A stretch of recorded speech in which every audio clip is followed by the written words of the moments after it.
Salvete omnes, this is Amelia, also known as TheMartianGeek, and welcome back to another episode of Knightkitty. In the last episode, we went through World 8, the Void, and World 8 actually didn't have a boss to fight at the end. But to make up for it, we will be fighting two bosses in World 9.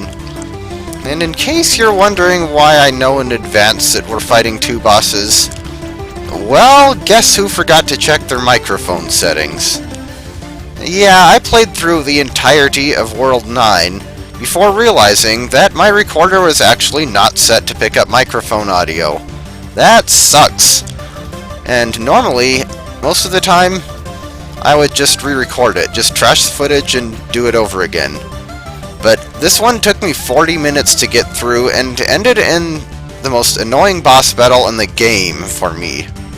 So I don't really want to record this one a second time. So I'm actually doing post-production commentary, for once. Don't get used to it. It'll make some things different, certainly. You won't get to see my reactions to everything. Normally you get to see my change in emotional state, for that matter.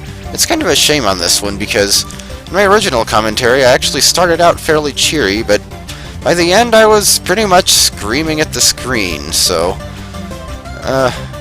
you won't get to experience any of that, unfortunately. And yeah, there will be rage, suffice it to say. There will most definitely be rage.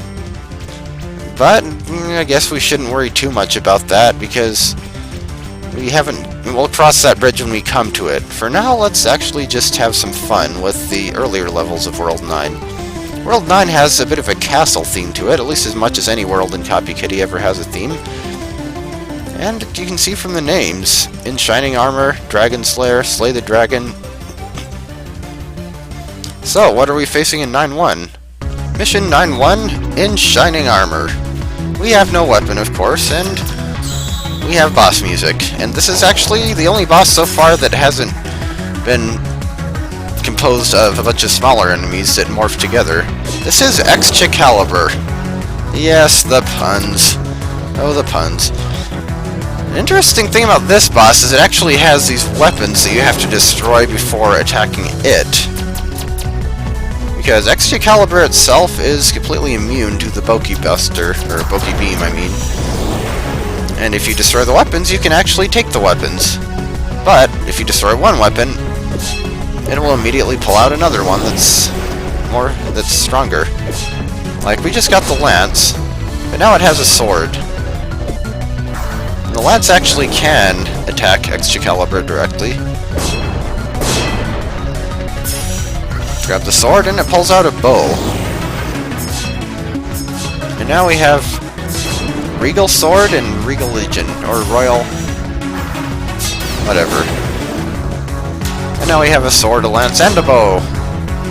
And as far as I know, I don't know if you can actually combine these. I mean, I know it said it gives you an option to combine them, but I'm pretty sure I tried that and it didn't really do much, so.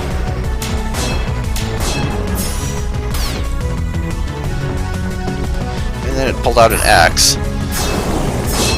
Destroy the axe and it pulls out, I think that's a pike? And apparently one that shoots lasers. Pretty sure medieval weaponry never shot lasers. But now it's powering up with shields.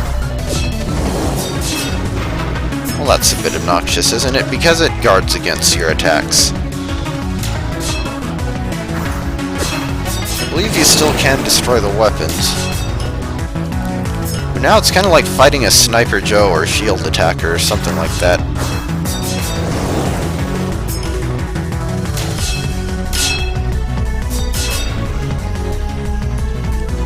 Again, though, destroying the weapons is probably best.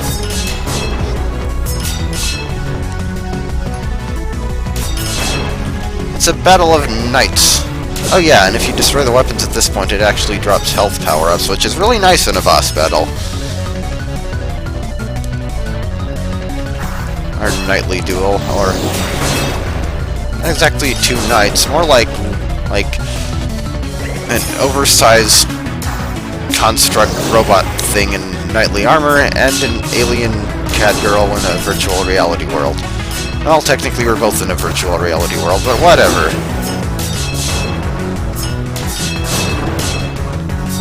Just keep destroying the weapons. Get more health pickups. And eventually... Here we go. And now it powers up again, and this time Boki actually gets to copy its extra power. So...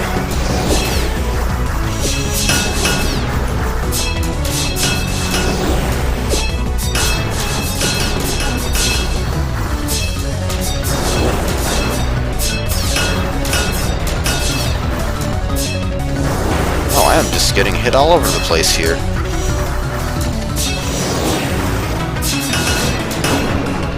And stupid shields. It's hard to tell when it's gonna get the shields out of the way.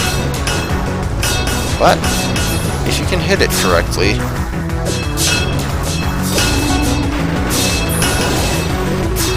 Which apparently I can't.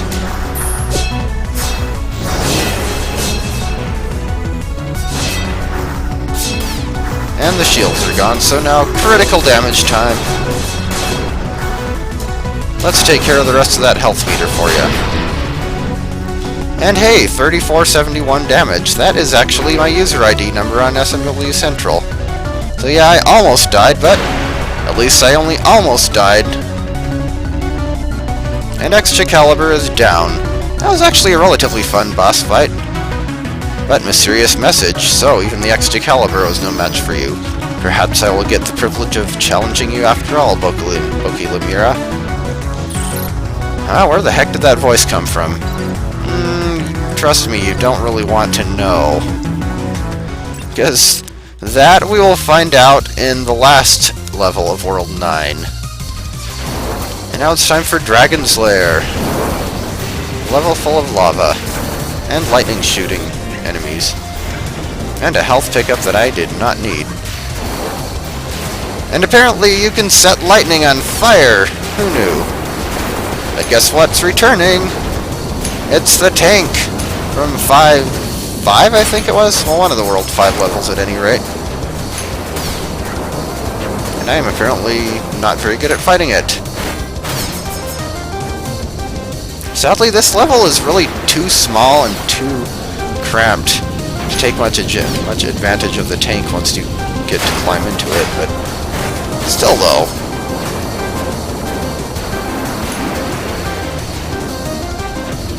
Oh, and for whatever reason, the lava actually doesn't hurt you. Or maybe it only doesn't hurt you when you're already down to... Revenge. Is that the achievement for having an enemy die after it killed you? Well, I didn't even kill the tank enemy. It fell into the lava, so... I think that's what got rid of it.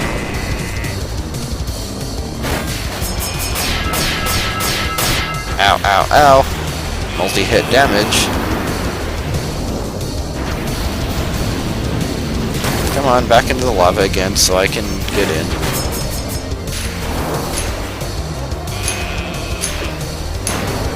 Or you could just reflect all of my attacks. That works too.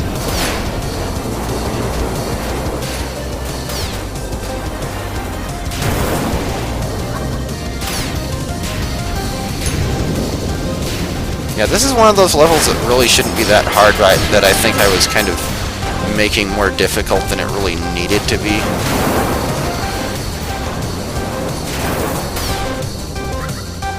But the tank, which I can never remember the name of, is down and we get to ride it. Yay! It's about time this thing returned. Unfortunately, the hover controls are still as annoying as ever. But it can it's outright immune to some of the enemy's attacks, so it's always nice. Yeah, consubs, at least I think that's what those are called. Don't care, trample them. I can even destroy the terrain. Okay, so why did the lava harm the tank when it was an enemy, but not when I'm driving it? I don't see my health meter go down. Going down. And apparently I defeated an enemy without realizing I defeated it, or intending to. Mission 9-3, slay the dragon with explosives! And yes, the scenery is shaped like a dragon. I love it. It's cute. And let's blow a hole in the dragon's face.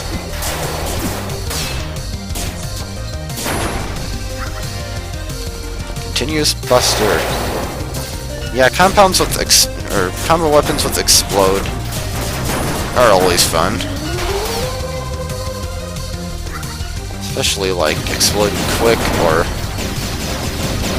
compounds with remote are fun too. Like any of the exploding weapons, just really fun to make combos out of. Also, more Reaper enemies that I want to die. Seriously, please die.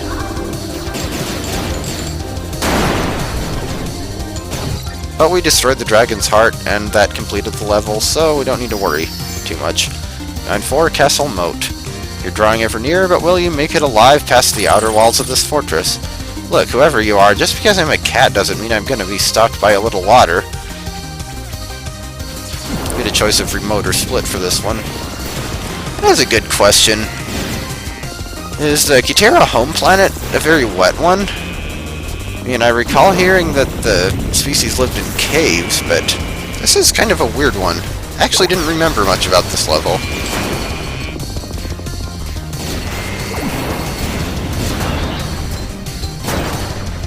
Also, mandatory dodge roll there.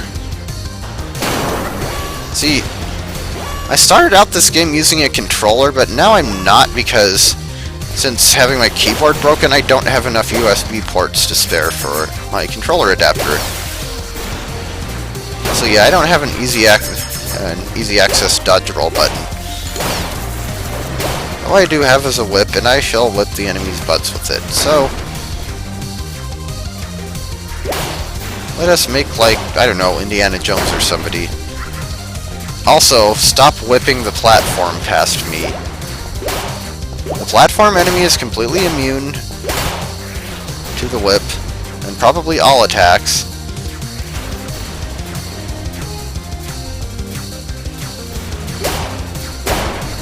Also, stop stepping on the spikes.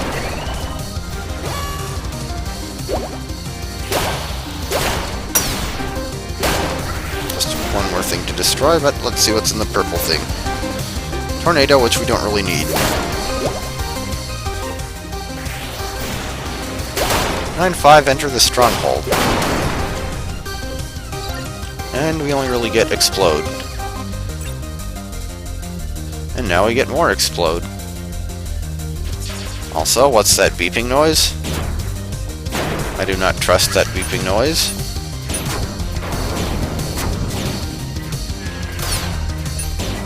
And penguins! We have penguins.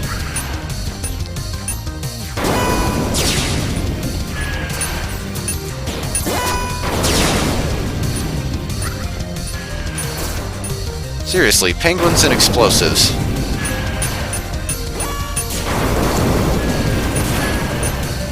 Want that health pickup? May I please have that health pickup?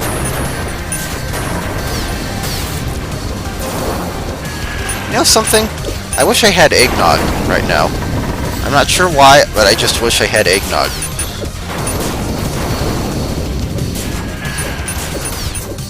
And now explosives, penguins, and squeaky things, apparently.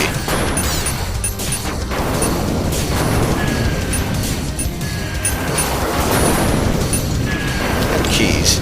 I don't really remember much about this level either, so... or didn't. Also, weapon power-ups if you need them. Quick. Shadow metal? Also, apparently... I didn't realize this, but apparently the super speed power-up does actually give you a shield. So I was right the first time about what that blue aura was. I'd still rather have something like the power kick or the buzzsaw roll or whatever, but I suppose it does its job. Oh, what should I get rid of? Let's just get rid of the rest of our force. Lose the force, Boki. And Supernova. That's always fun. Let us destroy the remaining 2 enemies in a chaotic bluish-purple spray of light doom something. Yes, light doom something. That is the new weapon name. Also 9-6, Battlement Sprawl. Don't get a message at the beginning of this one. Well, I guess this does kind of look like a castle. I mean, the way the scenery is laid out, and it actually has more of a pattern than just the standard. Still, though, I actually kind of do wish that there would be a bit more scenic variety. I guess if you look at the background, there kind of is, but like with the factory world, you can see gears and stuff. Also, that is a barrier, and we can't shoot through it.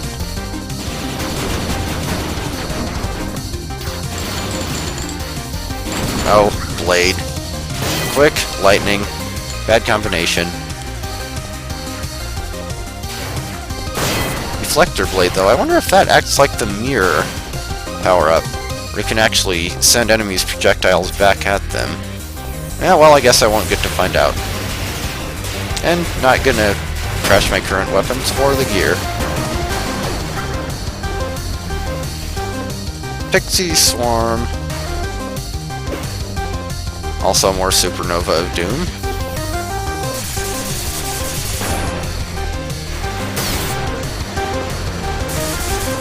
And 1 target left, and I have 1 HP.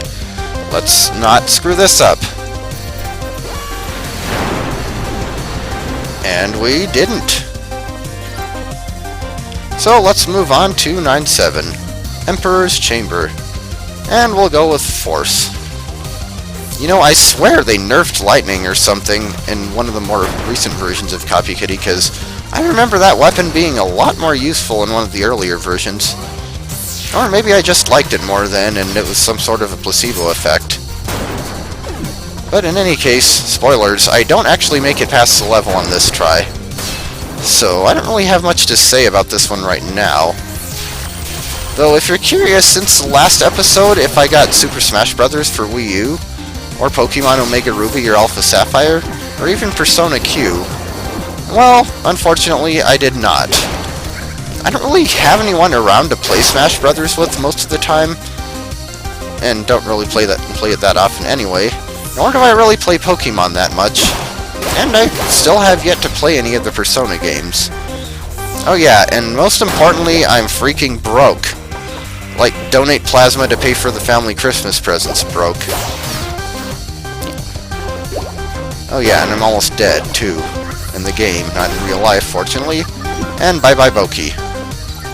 Cutting out 4 minutes of superfluous footage with a fancy-schmancy transition, we're back to 9-7. Of course, and let's see if we can do a little better this time.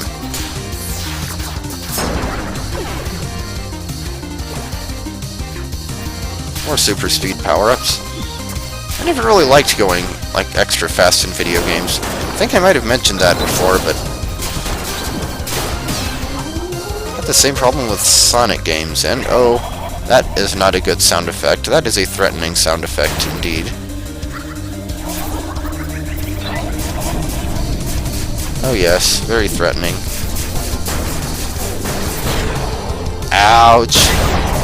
So something I didn't realize, apparently that guy's scythe actually takes off half your health. Whether that's half of your max, which would be 50, or half remaining, I'm not sure, but I don't really want to find it out, so... Also, that other type of Reaper enemy is apparently channeling Dark Dizzy there, with his sonic waves of chaos or something.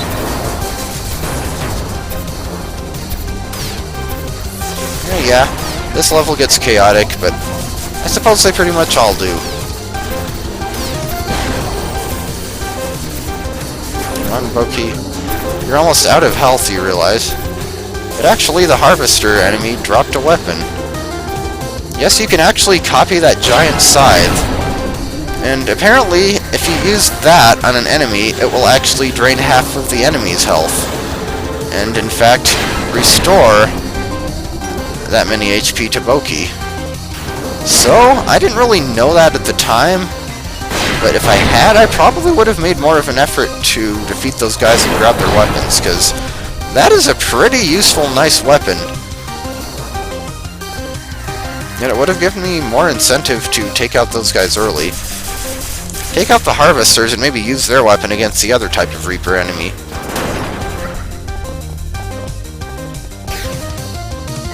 Also, Typhoon is useless, as always. That remote shoots carrots at everything. Yes, that's exactly what you should do when you're faced with evil robots. You should shoot carrots at them, of course.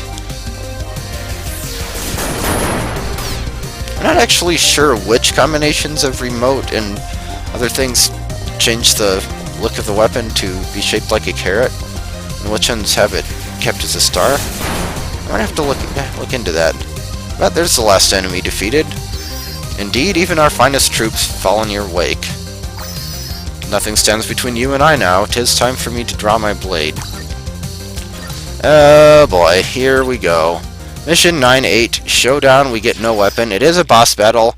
We actually have a dialogue with the boss. We finally meet Boki Lemira. I have caught word of your prowess, of the challenges you have surmounted.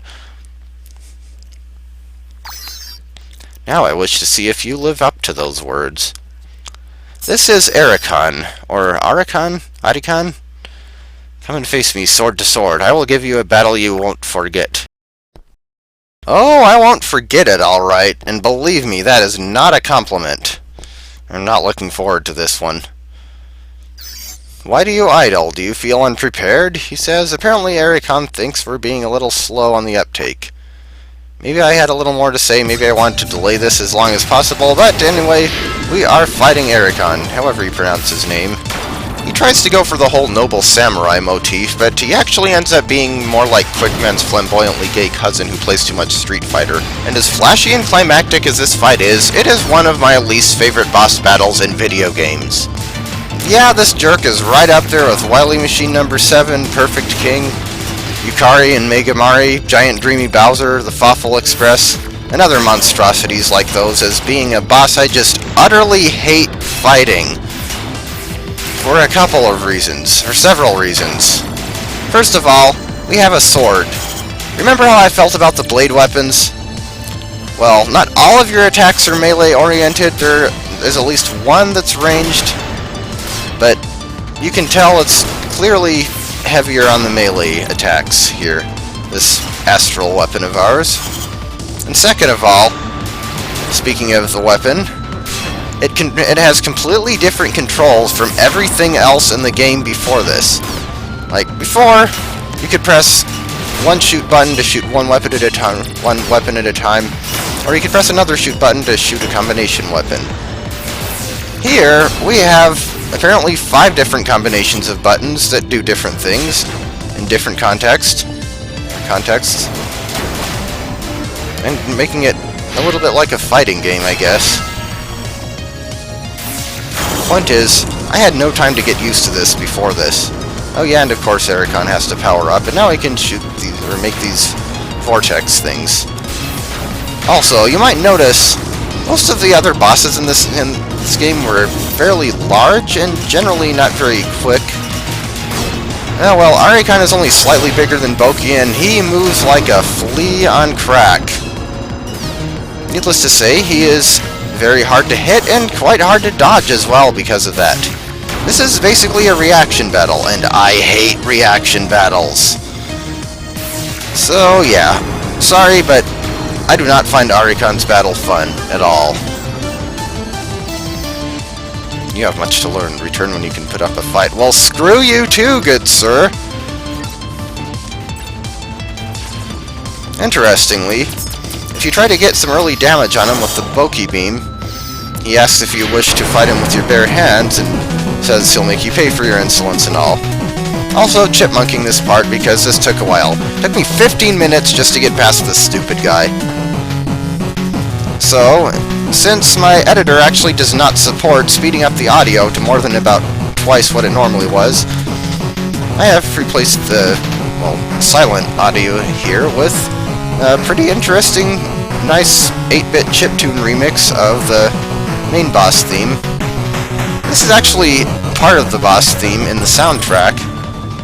Oh yeah, we actually get dialogue with Boki. Hey, you know I'm not very good with the sword. This is completely unfair. See, even Boki agrees with me. My last roll is a powerful blade. It requires time to recharge each attack. When one is recharging, you can use the others at full power. So just use the different attacks all equally. Act like one of those samurai heroes. And more chipmunks. But as I was saying, if you listen to the boss theme on the soundtrack, it actually transitions into this pretty nice sounding 8-bit chiptune remix that, as far as I know, doesn't actually play in the game itself.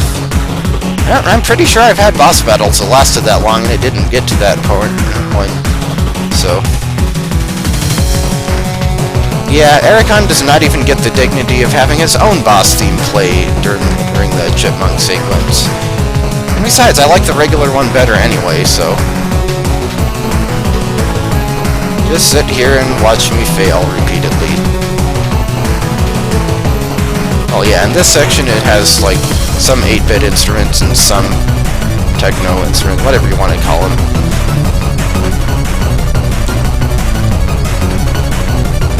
Also, this fight looks a little bit silly, sped up to extra fast speed.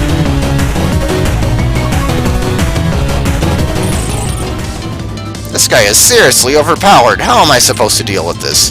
Perhaps you're forgetting the most important aspect of your abilities? Advance the dialogue? If Arikan is doing something that is effective, then why don't you use the same strategy, huh? Yeah, thanks, Savant. I'll just have Boki pick up the weapon power-up that gives her the reflexes of a computer and 10 times as much health.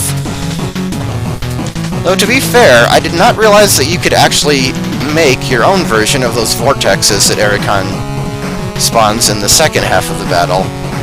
I did manage to beat him this time without those vortexes, but that would have been nice to know. I guess it's not really the kind of thing you usually think to do in video games. Like, the boss pulls out this huge screen-filling overpowered move, and you don't usually think, I should try to do that too. I guess it is Copy-Kitty. Still though, I don't like Arikan, I don't like his battle, so let's just get this over with. I don't really have much else to say about this that I haven't already said. Well, I guess that's kind of redundant. And finally, the time where I actually beat him. Still takes freaking forever, but the music for this battle is called Starfruit Samurai. The samurai part is obvious, and all of the music tracks in Copy-Kitty are named after fruit. Like, the regular boss theme is Durian Doom. I think there's a strawberry one, cherry one. I don't remember what they're all called. I'm sorry to say, actually, most of the tracks in Copy-Kitty really weren't that memorable to me. Only really the boss theme. And considering there are 102 levels, this game really could benefit from a wider variety of music, and a wider variety of graphics. I suppose that could always come in a future update. I mean, I certainly can't complain about what we get, especially in the free version. I'm kind of out of things to say here, I guess. Yeah, diamonds of sparkly colors or something. Also, notice I actually haven't lost any health until right then. But still, taking Arikan down to half health without taking damage is not bad, I guess.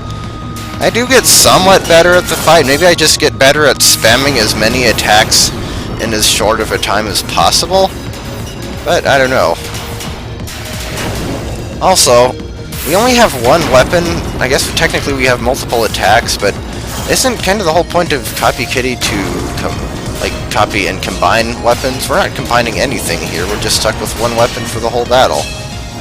Though I guess it seems like most bosses in this game actually tend to only really give you one weapon combo. But yes, we've defeated him! We have defeated the Starfruit Samurai, or whatever the heck he is. Challenge completed. Final Warrior, yes. Die in a fire, Arikan! You suck and I hate you! We actually get a cutscene even. That was so awesome! But it was so exhausting too. I'm going to need a lot more stamina if I'm going to do this for real. Now though, I need a catnap.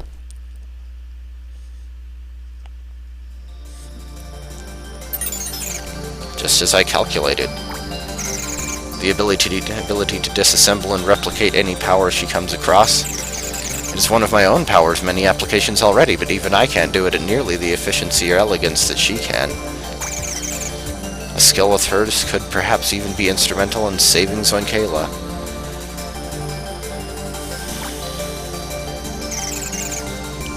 Already she has exceeded the parameters of the original simulation, and yet I still feel there is more I can teach her. Yes, I will need to up the ante a lot if I am to give her a challenge, and I know exactly where to start.